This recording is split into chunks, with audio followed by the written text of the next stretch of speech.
Esse é o momento que você pensa, os pastores saíram de férias, só ficou o tutuí, né? Mas não é por esse motivo, ok?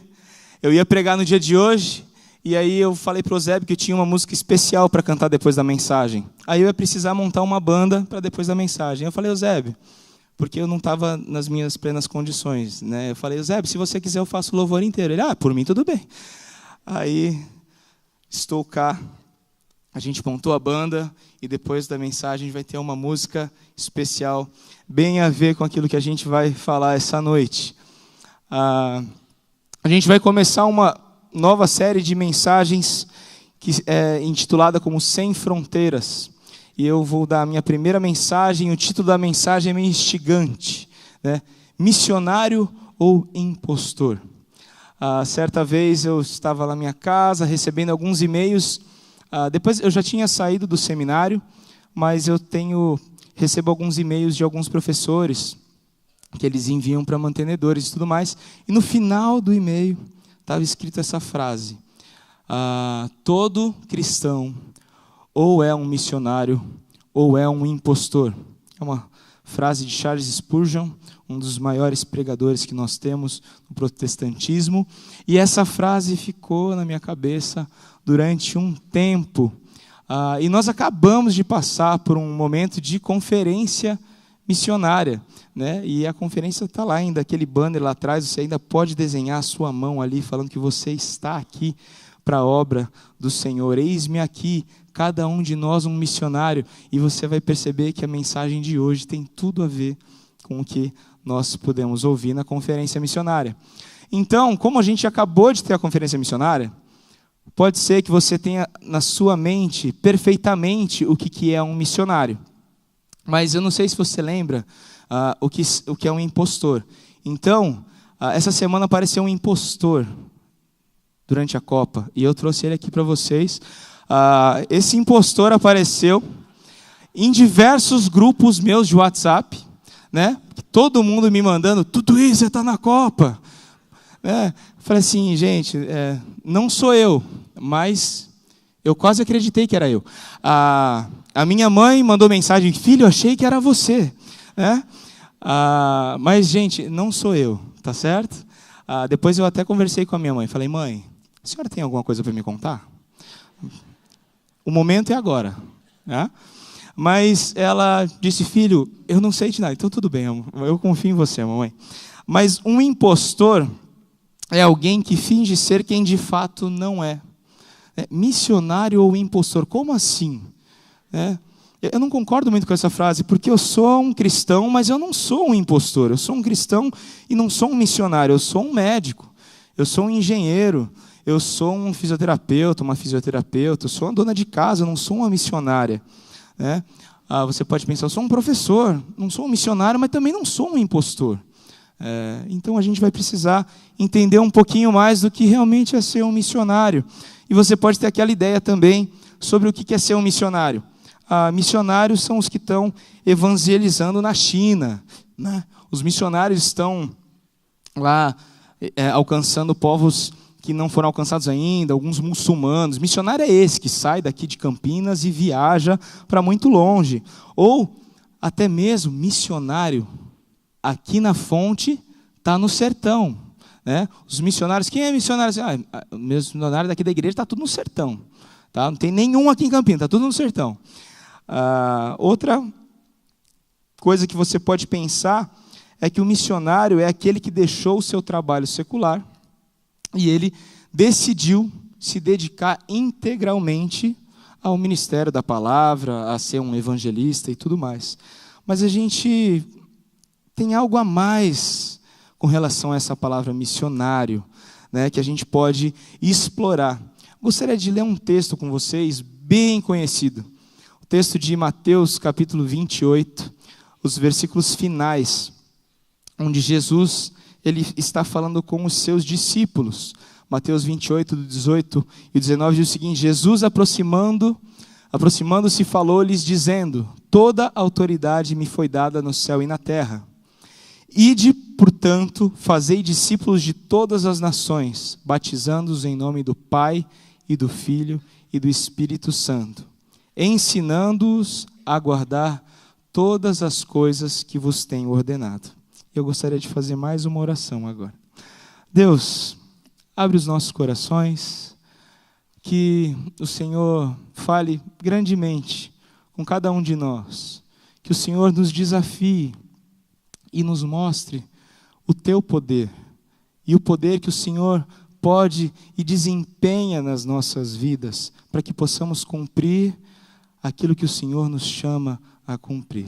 É o que eu oro em nome de Jesus, amém. Então, pensando naquela frase, pensando nesse texto, eu fiz uma proposição que é o seguinte, para você guardar na sua mente e no seu coração.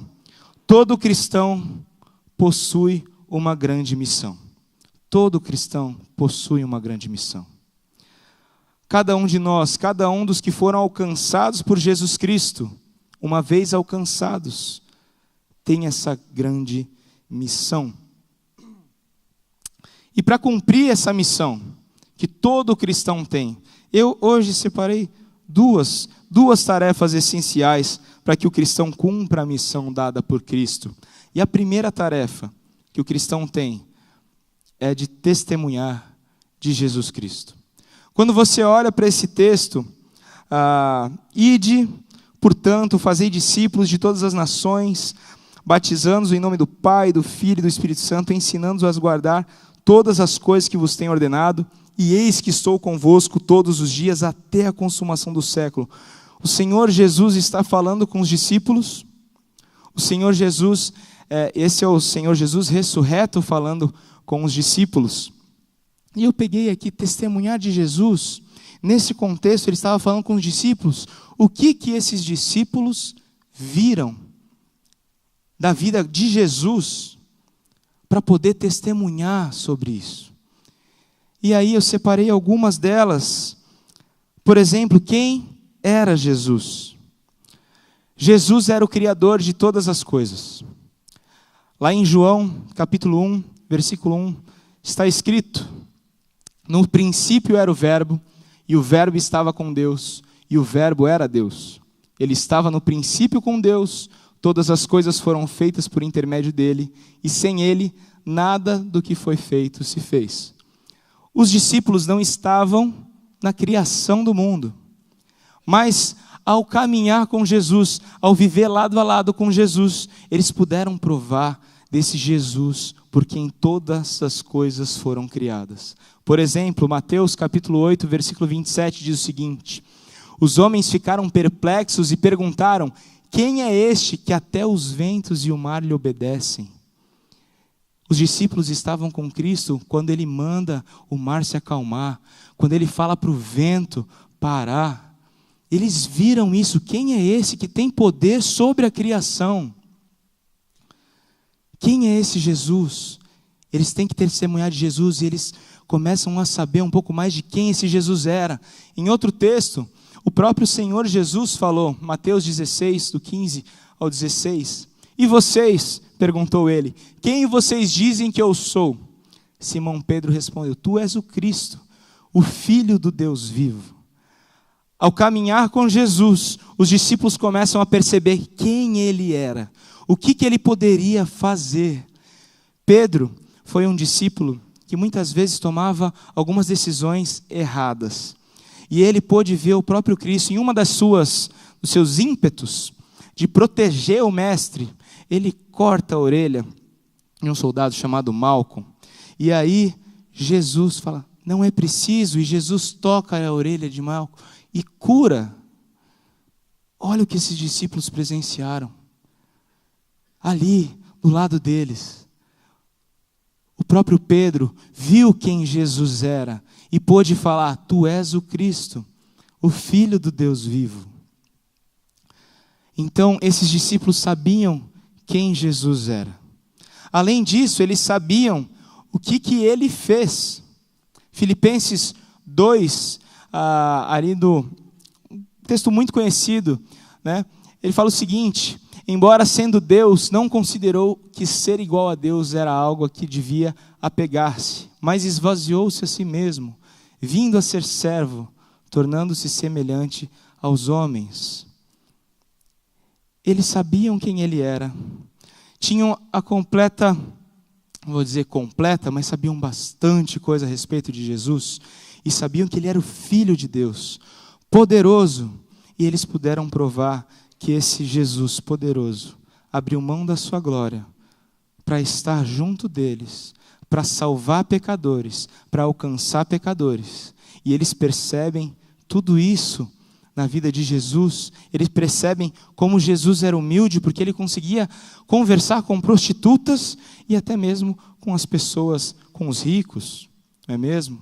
Ele conversa com uma prostituta, ele conversa com Nicodemos, Jesus ele conversa com todos e ele mostra a sua humildade, ele mostra a sua paciência. Esses discípulos tiveram privilégios de viver com Jesus. Às vezes me dá vontade de viver naquele tempo. Outras vezes eu falo, Senhor, eu não ia suportar viver naquele tempo, a não ser que fosse realmente por uma capacitação divina do Senhor. Porque quando você lê os evangelhos, você percebe a perseguição. E você percebe que esses discípulos que andaram lado a lado com ele, Pedro, que falou, tu és o Cristo, o Filho do Deus vivo, o nega 3 vezes. Chora amargamente por isso. Mas eles sabem quem é e o que ele fez, esse Cristo ao qual eles têm que testemunhar.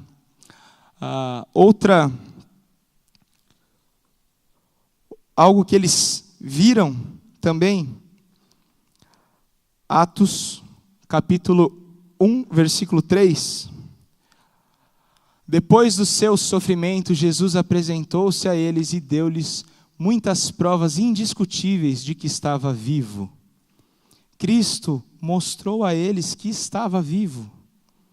Eles viram o Cristo ressurgir dos mortos. Ressurgiu e a morte venceu. Nosso Deus é poderoso.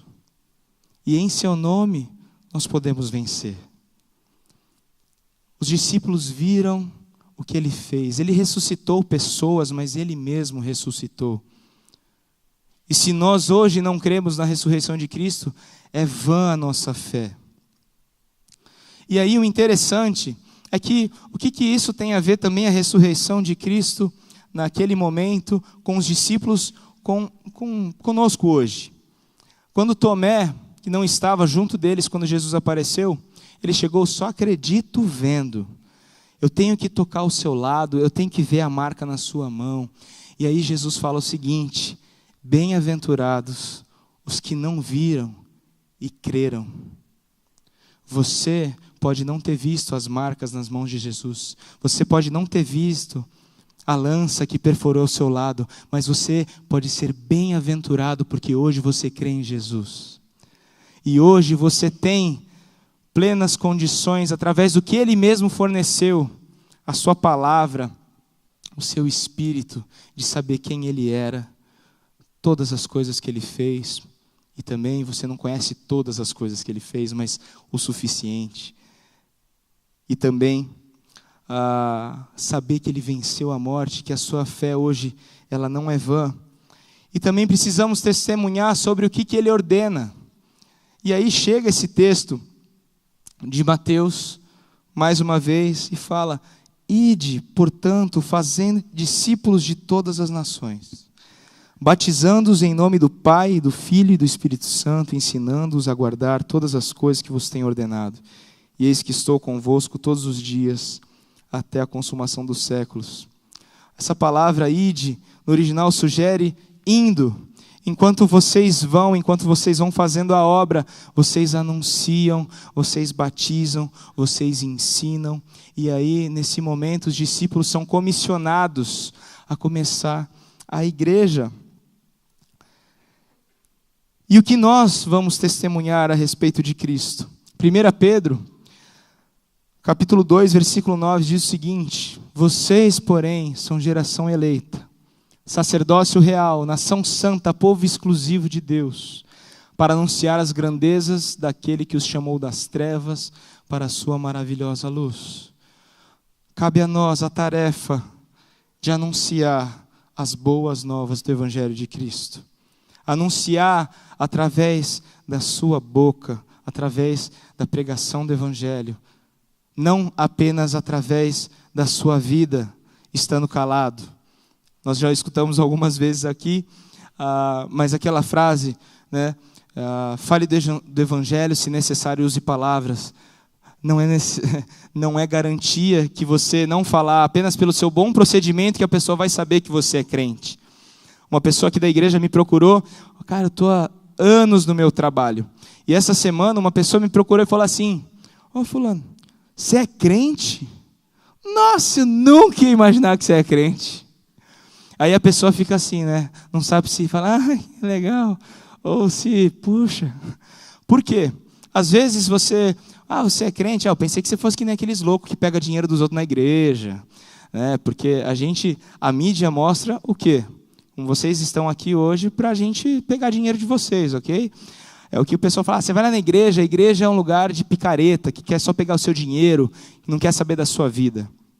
Então, às vezes você pensa assim, poxa, ele acha que eu sou uma pessoa mais normal, mas será que eu tenho testemunhado do Evangelho de maneira suficiente? Sabe aquela frase, nossa, fulano só falta ser crente. Todo mundo já ouviu essa frase.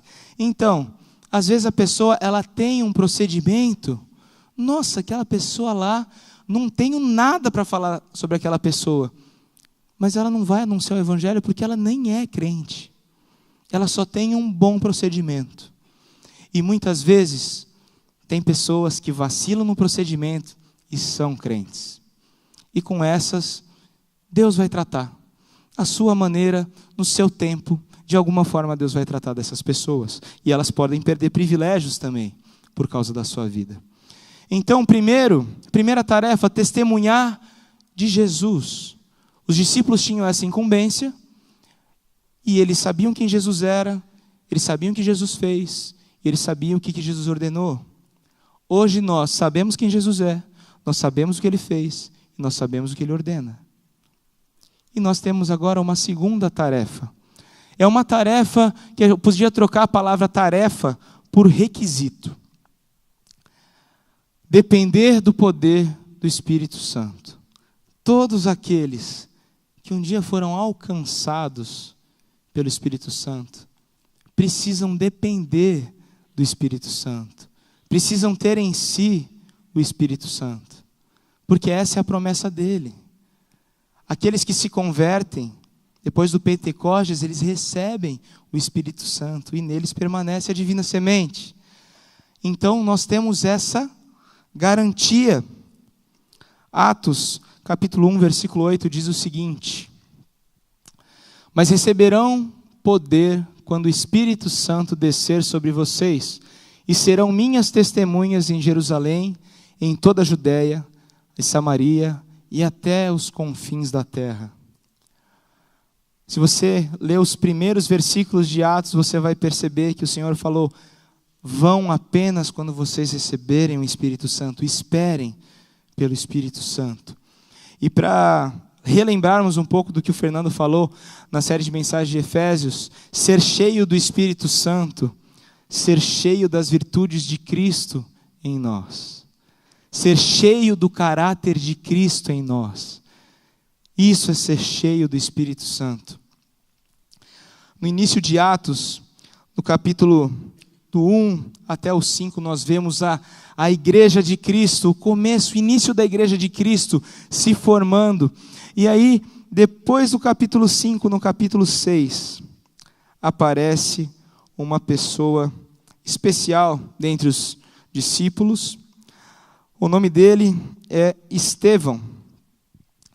Estevão, a palavra diz que era um homem cheio do Espírito Santo. Ou seja, um homem cheio das virtudes e do caráter de Cristo. E no início da igreja, ele foi escolhido ali como para ser um diácono, para cuidar dos necessitados, enquanto os apóstolos ficavam com o ministério da palavra. E eu separei aqui algumas coisas que Estevão passou através do seu testemunho e porque ele acreditava na mensagem de Cristo. Estevão era um homem cheio do Espírito Santo. E depois de um tempo, o ministério de Estevão começa a se tornar visível, fazia prodígios e grandes sinais entre o povo.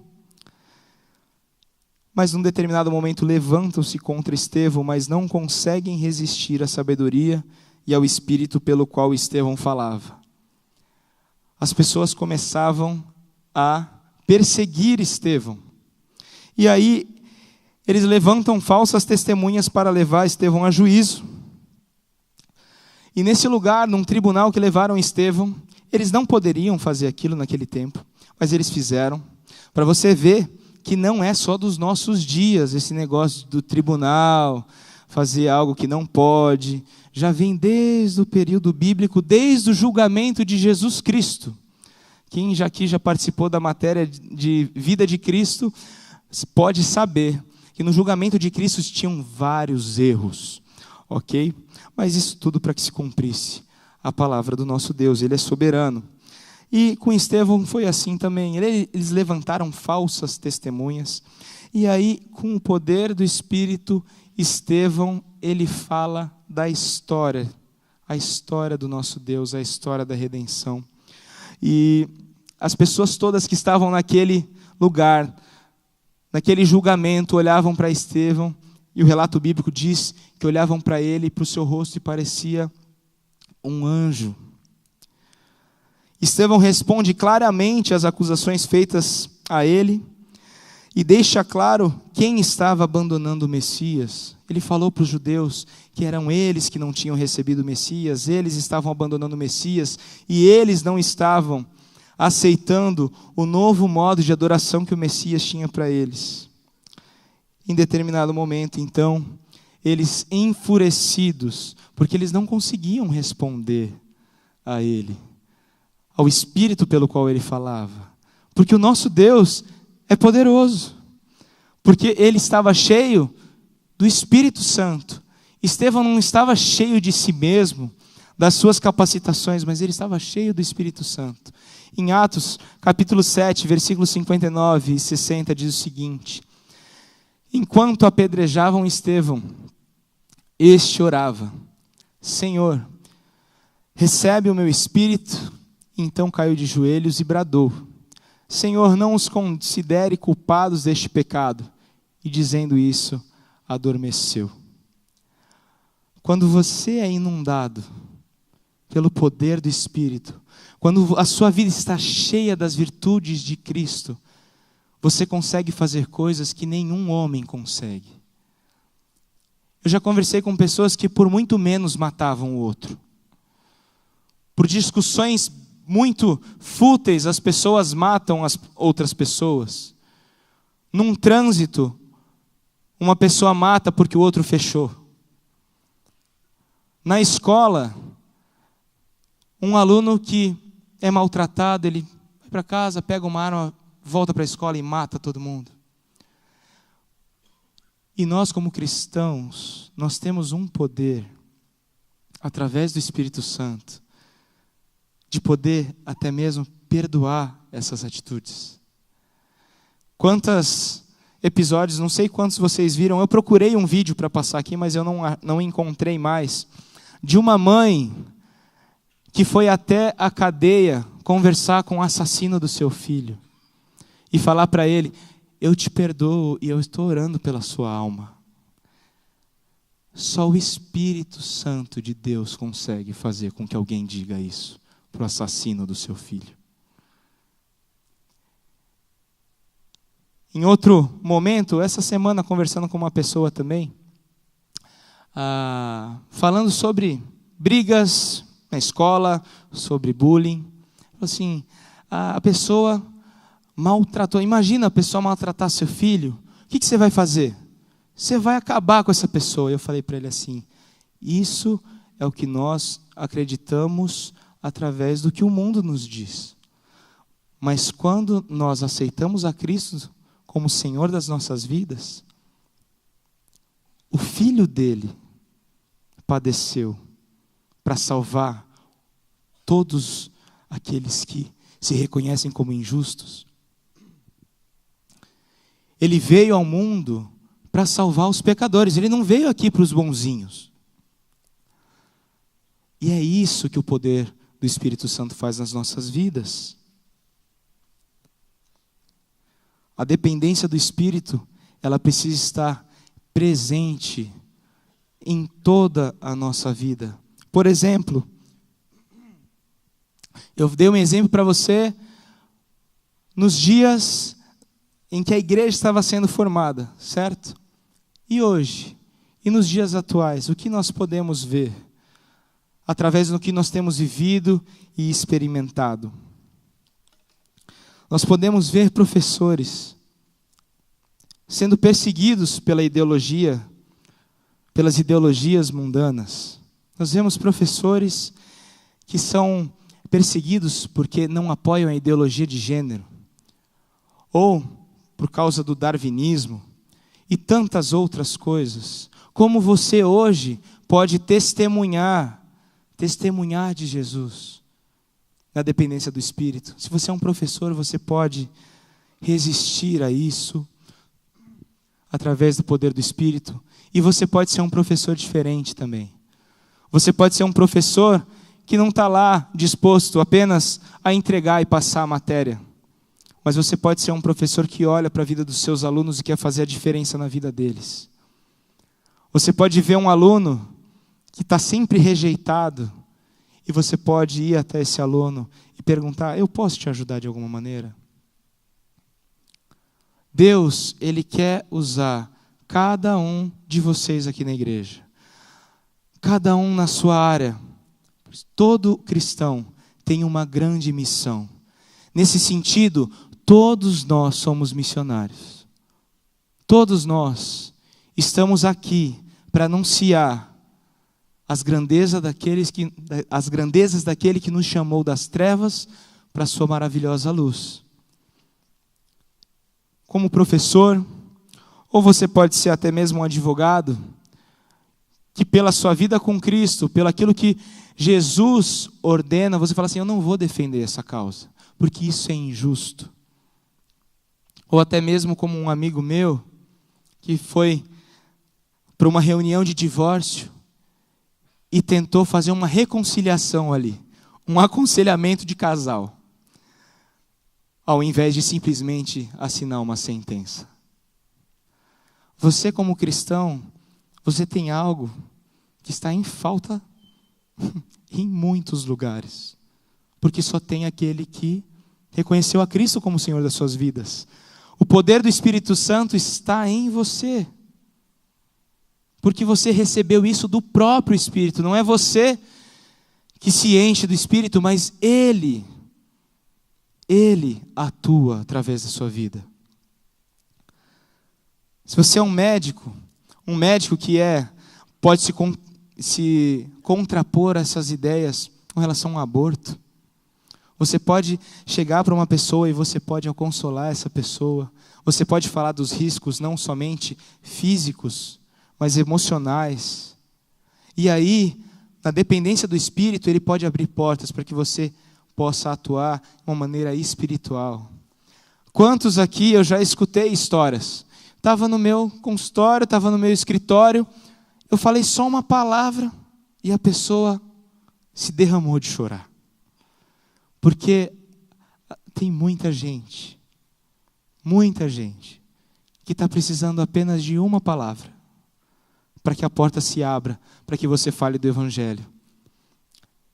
Eu li uma pesquisa de um livro, o livro é de 1993, sobre como as pessoas são alcançadas.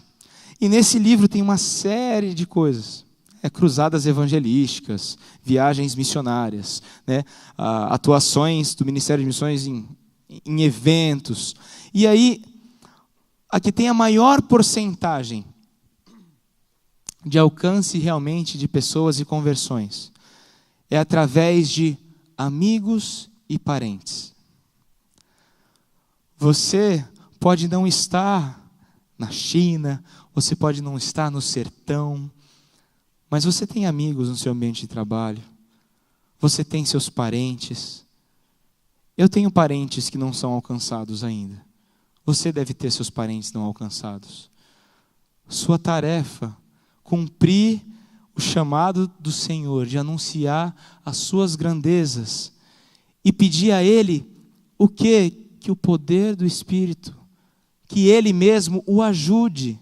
Porque nessa pesquisa também fala, é óbvio, tem pessoas que elas têm um dom evangelista, que elas param do lado do poste, o poste se rende assim, né? Tem pessoa que está ali no seminário, nós tínhamos um professor, o Serjão. O Serjão, ele parava assim, a pessoa furou o pneu, ele falou, você quer ajuda? Quando você viu, a pessoa está chorando, já tinha aceitado a Cristo, né?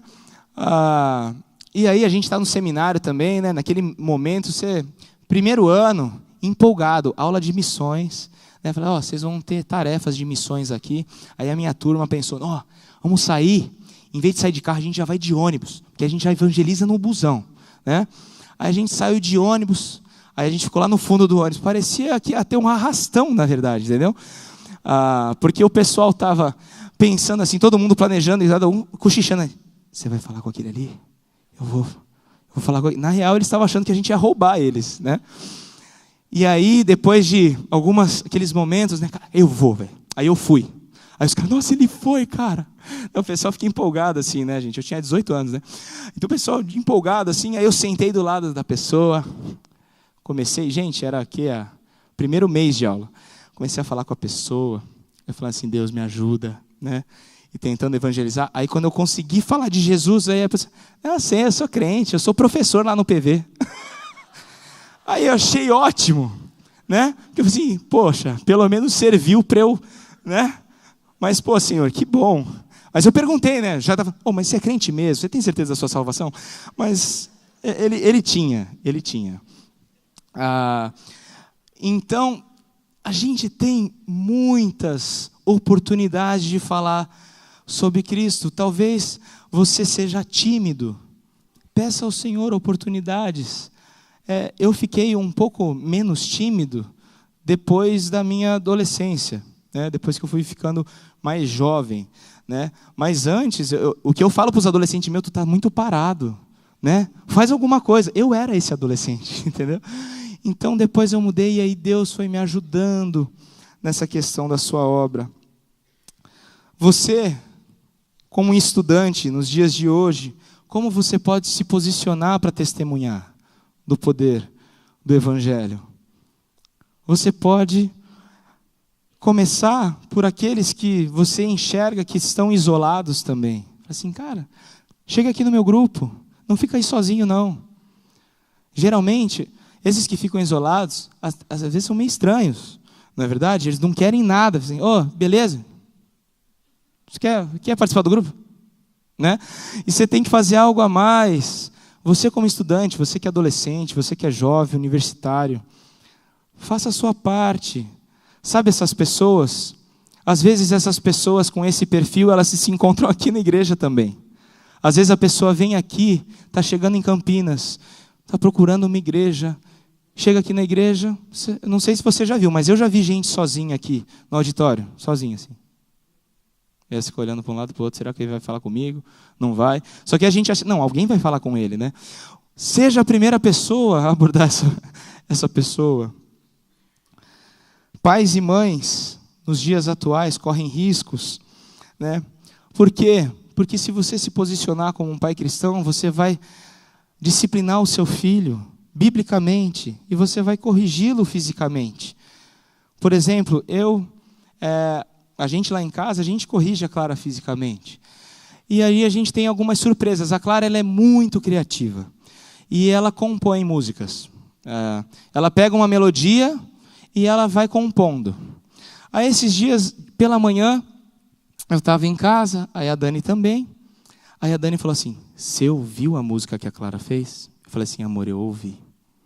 A Clara estava cantando.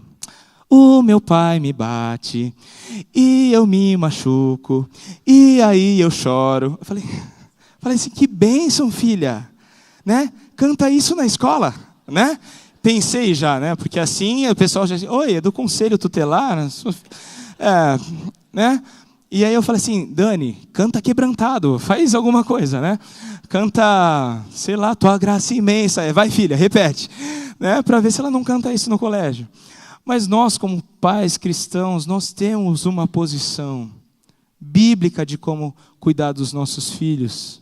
E muitas vezes você enxerga esses pais, não, meu filho vai aprender, está lá esperneando, está lá maltratando, se maltratando mesmo, porque a Bíblia fala que isso é ruim para ele. Né? O pai que disciplina é porque ama, e o filho vai agradecer por isso lá na frente. Um pai que se posiciona, por exemplo, o seu tempo está escasso em casa, ele recebe uma promoção de trabalho. Cara, eu não vou para essa promoção porque eu vou perder o tempo com a minha família. E a minha família tem um tempo precioso para mim, é o meu primeiro trabalho, o meu primeiro ministério. Isso é tão sério que a palavra de Deus, quando ela fala sobre os pastores, ela fala que os pastores têm que governar bem a sua própria casa, senão eles não estão aptos. Então, eu só posso estar aqui se eu for um bom pai, um bom marido. Eu amo a igreja. Por exemplo, eu estou aqui me esgoelando, estou sem voz. Por quê? Porque ontem eu fui perdendo a voz e eu falei assim, equipe, vocês dão um jeito lá na festa caipira, eu acho que eu não vou. E o pessoal, não, Tutu, fica tranquilo, a gente vai fazer tudo. Só que eu fico me coçando, sabe, para ir na igreja. Sabe, por exemplo, dia de folga, dá um jeito de aparecer na igreja. Oi, tudo bem, gente? Não, estou só passando. Né? E eu vim aqui na festa caipira porque eu tenho o prazer de estar aqui. E a minha família é o meu primeiro ministério, sem o qual, se eu não for um bom pai, um bom marido, eu não posso ser pastor dessa igreja. Tem requisitos muito sérios ali. E você, como um pai, você pode se posicionar na sua casa de uma maneira totalmente diferente como o mundo tem falado para você fazer. Tem um texto de Colossenses, capítulo 2, versículos 6 e 8, diz o seguinte, 6 a 8 diz o seguinte: portanto, assim como vocês receberam a Cristo Jesus, o Senhor, continuem a viver nele, enraizados e edificados nele, firmados na fé, como foram ensinados, transbordando de gratidão. Tenham cuidado para que ninguém os escravize às filosofias vãs e enganosas que se fundamentam nas tradições humanas e nos princípios elementares deste mundo, e não em Cristo. Queridos, todos nós, como cristãos, temos uma missão. E a nossa missão é de testemunhar de Jesus. Testemunhar de Jesus, o que Ele é, o que Ele fez e o que Ele nos ordena. A palavra de Deus diz que aprove a Ele salvar as pessoas pela loucura da pregação. Então você precisa falar, você precisa anunciar essas coisas. Testemunhar de Jesus. E você, para isso, você conta com o poder do Espírito. Você conta com o poder do Espírito, as virtudes do Espírito Santo no seu coração, para que você consiga desempenhar o seu papel nessa sociedade, seja a área que você estiver atuando. Você é um missionário, porque você tem uma missão. Sua missão é testemunhar de Jesus, no poder do Espírito Santo. Hoje, você está aqui em Campinas, você pode se mudar de cidade, mas uma coisa é certa, você que tomou uma posição com Jesus Cristo, você é um discípulo. Concluindo a minha mensagem, cristão quer dizer pequeno Cristo. Como um pequeno Cristo, você faz aquilo que Cristo fez. O seu mestre, se você é um bom discípulo, você vai seguir o mestre. E o mestre fez coisas incríveis. E o que é incrível do texto de Mateus é que ele fala: eu estarei convosco até a consumação dos dias, até o fim dos tempos. Eu estarei convosco, porque você não consegue testemunhar de Jesus. Você não consegue fazer a sua obra se não for através do Espírito dele te capacitando. Nós não conseguimos, nós não somos capazes. Hebreus 11 tem uma galeria de heróis da fé. Esses heróis da fé, eles cumpriram bem o seu chamado quando eles dependeram do Senhor. Porque quando eles decidiram dar o jeitinho deles, eles fizeram burrada. Eles falharam. Mas quando eles estavam de acordo com a vontade de Deus, de acordo com aquilo que Ele direcionou eles a fazer, eles prosperaram. Então, queridos, vivam como missionários do nosso Senhor Jesus Cristo. Estejam sempre prontos para falar quem Ele era e quem Ele é, o que Ele fez e o que Ele tem feito. Sejam obedientes. A obra dele não vai parar porque você falhou. Alguém não vai deixar de ser salvo porque você não evangelizou. Mas faça parte do privilégio que é você anunciar as grandezas daquele que nos chamou e nos tirou das trevas para a sua maravilhosa luz. Amém? Você pode abaixar sua cabeça, orar.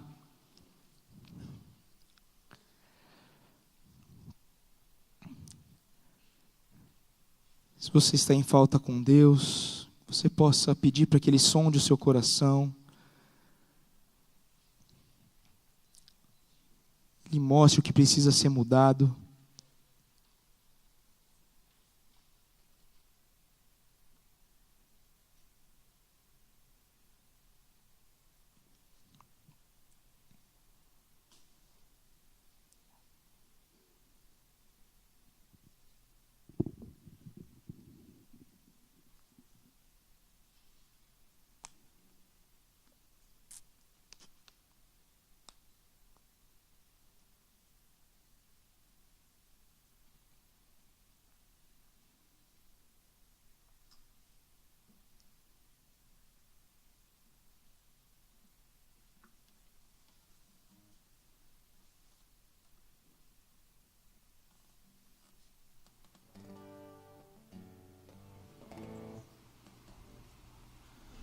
Senhor,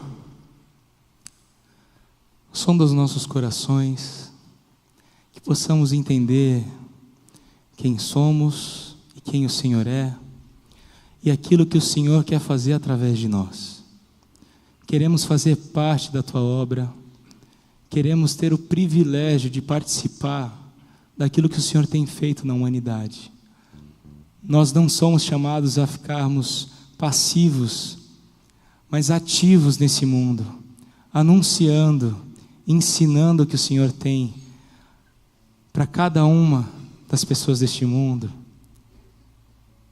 batizando, para que essas pessoas professem a sua fé aos outros e também sejam testemunhas do Teu amor, da Tua vida em cada uma delas.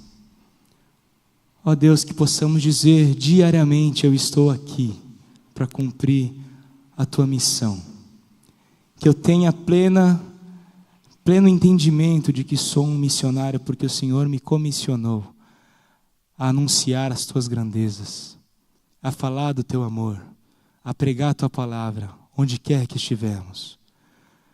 Capacita, Pai, porque muitas vezes nós temos medo, receio, assim como Moisés também teve, pelas suas limitações físicas.